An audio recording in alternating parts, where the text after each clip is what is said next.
যে আমরা আওয়ামী লীগের মতো জোর করে নিয়ে গেছি, এটা যেন কেউ বলতে না পারে। This is very important. এটা অত্যন্ত জরুরি কথা, কারণ আমরা বড় দল এখন, আওয়ামী লীগ নেই।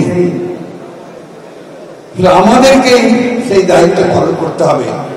একটা সম্পূর্ণ নিরপেক্ষ সুষ্ঠু নির্বাচন যেন হয়, তার জন্য আমাদেরকে কাজ করতে হবে।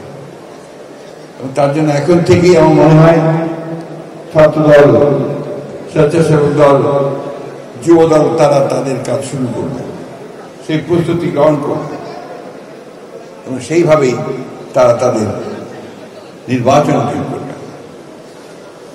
একটা আপনার কথা সবসময় বলা হয়, এটা হল যত দোষ নন্দ ঘোষ বলে একটা কথা আছে না, অর্থাৎ anything happens in the country bad, তার বিএনপি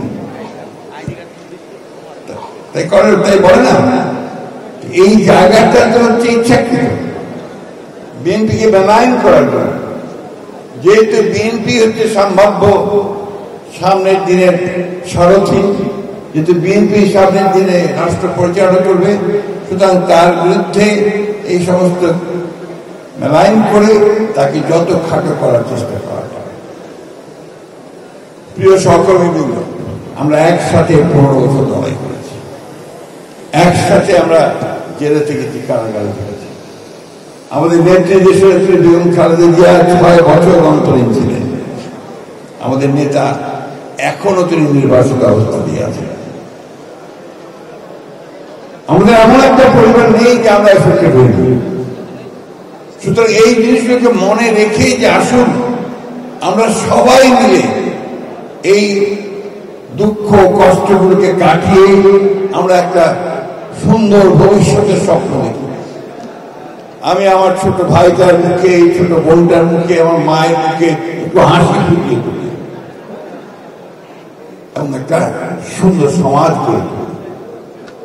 এটা না হলে আমাদের এত চেষ্টা, এত পরিশ্রম, এত রক্তপাত সবকিছু ব্যর্থ হয়ে যাবে। ওই মায়ের চোখের সামনে তো আমি দাঁড়াতে পারি না যখন সে বলে যে বাবা কি হলো, অথবা সেই আহত আমার ছোট ভাই সে যখন অন্ধ চোখে আহত হয়ে অন্ধ চোখে এখানে সে বলে আমার ভবিষ্যৎ। এর উত্তরটা আমাদের দিতে হবে, সরকারের দিকে আঙুল লেগে দিলে হবে না।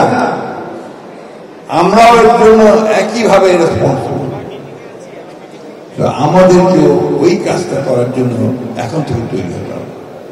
আমরা যদি জনগণের মন জয় করতে পারি, তাদেরকে উইন ওভার করতে পারি, তাদের নির্বাচনে আমরা যদি আমাদের পক্ষে নিয়ে আসতে পারি, তারা আমাদের সরকার তার ক্রমশাবে নেতৃত্ব গঠন করতে পারি, তারা ওনার যে স্বপ্ন, যে কাজগুলো উনি করছেন, আমাদের যে 30 দফা উনি করছেন, সে 31 দফা বাস্তবায়িত হলে আমরা তাদের মুখে হাসি করি। আমি বক্তব্য বাড়াবো না, সব শেষ করতে চাই। আসলে একটা যুবক শ্রেণী তারাই সব কিছু পাল্টে দিতে পারে, দিয়েছে। হাসিনার মতো ফ্যাসিস্টকে তারা তাড়িয়ে দিয়েছে। আমরা পারবো না এখন একটা ভিত্তি, চমৎকার একটা ভিত্তি তৈরি করে, যেটা জিয়া রহমান সাহেব মাত্র 3 বছর তৈরি করেছিলেন, সেই রকম একটা ভিত্তি তৈরি করে এই দেশটাকে সত্যিকার সামনের দিকে নিয়ে যেতে পারবো না? কি পারবেন না আপনারা? কি বলে যুবকরা? গলায় জোর নাই, পারতে হবে, পারতে হবে। দরকার হলে গ্রামে গ্রামে, ঘাটে ঘাটে, খালে খালে, খামারে খঞ্জরে গিয়ে মানুষের সঙ্গে কথা, মানুষকে জীবিত করতে হবে, মানুষকে জাগিয়ে তুলতে হবে। আবার এটাই হবে আমাদের কাজ।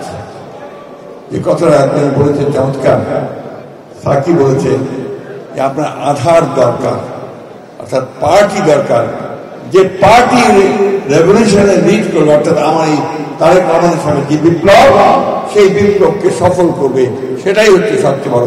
এবং আমরা দেশবাসী আশা করি যে এই তরুণ জেনারেশন আপনারাই হবেন সেই বিপ্লবের নেতা।